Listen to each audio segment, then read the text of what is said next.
What's going on, guys? Andrew Piluk Hockey here, back again with another video. Today we're going to be talking about the Maple Leafs and some trade talk because it is deadline week. The Maple Leafs are in a weird spot, and I will be getting into that in this video. But if you're new here, make sure to like this video and subscribe, join the squad. I would love to have you guys here.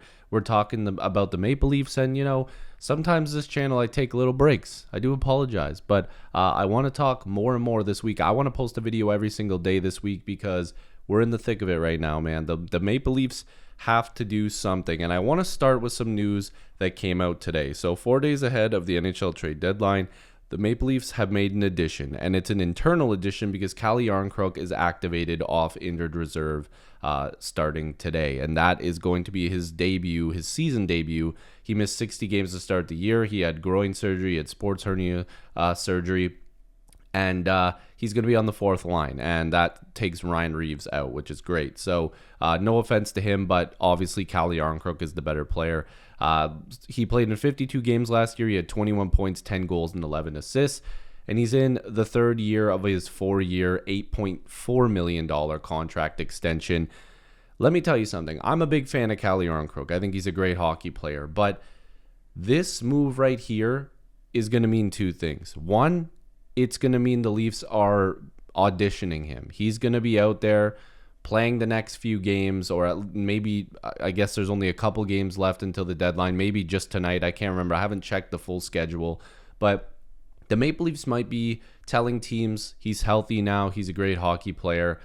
If you're interested, let us know. Or they're treating Jarnkrok like a deadline addition, which I'm all for, as long as they still acquire another player. I think the Maple Leafs still need to make multiple moves ahead of the deadline, but I'm starting to realize that it's looking slim and slimmer. Now, the reason I bring that up is because currently right now, with Jarnkrok activated off of LTIR, the Maple Leafs only have $101,000 in cap space, but by technicality, they have $1.4 million on LTIR. So the Maple Leafs do have a little bit of money to play with, and as we know, the money accumulates throughout the season, but the Maple Leafs have been using LTIR, so there's a whole bunch of money all over the place.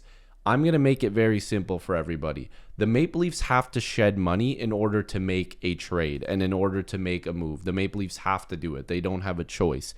Jarnkrok coming back adds some money to the table, of course, and he's a great hockey player, like I said. But when you look at this chart, all the charts here, and we'll go to Jarnkrok right here, he's making $2.1 million. So the Leafs have just added that back on their main roster. And after next season, he will be an unrestricted free agent. But for now, he is getting paid $2.1 million. He also has a 10-team modified no trade clause. So a little bit of tough tough trade ability right there when it comes to only having a limited amount of teams that you can work with. But as you can see, the Maple Leafs don't exactly have a ton of cap space. They don't have a ton of draft picks, and they don't have a lot of top prospects. Fraser Minton, Easton Cowan, those are a couple names that have been floated around. And this is no disrespect to the Steve Dangle podcast. I actually like them. Like I've actually spoken to them multiple times, Steve and Adam to be specific. Jesse I tried to reach out to, never heard anything, but again, he seems like a great dude. No disrespect at all to any of them. They're doing big things. It's inspiring. I'd love to be able to do that full time, but it's not in the cards. But let me tell you something. I listened to a clip of them talking about what they would give up for Brayden Schenn, and they were comfortable giving up somebody like Easton Cowan in a trade. I am the complete opposite. I think Brayden Schenn is a very overrated piece going into this trade deadline. And I know I'm going to take a lot of flack for that. I like Brayden Schenn. I think he's a great hockey player, but he's super overrated when it comes to his trade value. And here's why. He's 33 years old, and he still has 3 more years left on his contract, $6.5 million per year. So already the age is a problem. The money is a problem. And oh yeah, he's got term. That's great. He's not going to be a great player in the last couple of years of that contract. I firmly believe that, because this year he hasn't really fully been himself when it comes to points either. Like, again, we'll look into it. I'm going to look at his stats here and we can look at it together. But this past season, or sorry, this season, 38 points in 62 games. Not bad. But as you can see, the totals have dropped off the last few years, and he's not the same player that he used to be. And I know that he does a lot of good in the face-off dot. I know that he is a defensive style player. You can play and add depth to a team. And I would be all for getting Braden Shen. I still want the Leafs to get Braden Shen in a way. But I think that the price for him is extremely high. And here's a few reasons why I believe that. First of all, if we come and look at the standings, the St. Louis Blues are still in it. Like, the Blues could win one more game and be in a playoff spot. Like, they're, by technicality, they're tied for a wild card spot right now. If they win a few games and go on a bit of a run, or sorry, I'm looking at the Canucks, they do need to win a full game.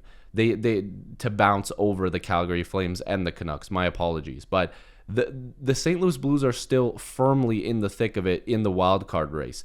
Why are you trading your captain and a guy that you believe is a very good hockey player how are you going to sell that to your fans? How are you going to sell that to your management, your whole staff? I just think that the Blues will use that as leverage. They'll say, "Why?" Like exactly what I just said. Why would we trade him when we're in a playoff race? When he's the captain, he just played in his game 1000 for them. He's a guy that they're going to try to hold on to. And if the price is a first round pick plus Easton Cowan and the Leafs make that type of deal, like, I would lose my mind. I think that's a terrible trade. I don't think that that's a smart move by any stretch. I think that it's silly, and I don't believe that they should do something like that. So I'm hoping, and my hope is that the Maple Leafs just go out there and get a guy that might be worth that type of package. And I'm not really sure there's anybody available that could do that.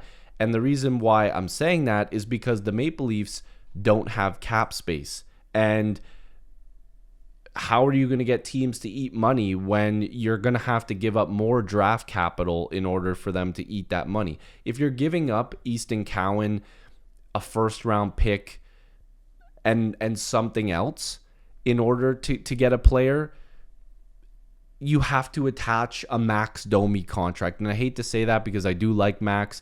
You have to attach him. You have to attach a Ryan Reeves, or you have to send him down to the Marlies to open up some cap room.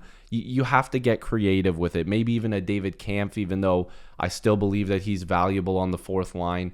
There's different things that the Maple Leafs are going to have to try to get creative with. And I just don't want Leaf fans giving up on Easton Cowan yet. I'm not saying he's amazing, top, best prospect ever. I'm saying that Easton Cowan has more value at his age and potential to be a really great player in this league, and he'll be cheap on the Maple Leafs roster next season. Like, you got to remember, Cowan and Minton could both be on this roster next year, and they'll be cheaper options than, you know, the guys that they're going to plug in for $2 or $3 million. It doesn't make sense to me. Now, the opposite side of me thinks, go for it. Try to win the Stanley Cup, because you might lose Marner and Tavares. You're probably losing Marner, like, to be completely honest with you.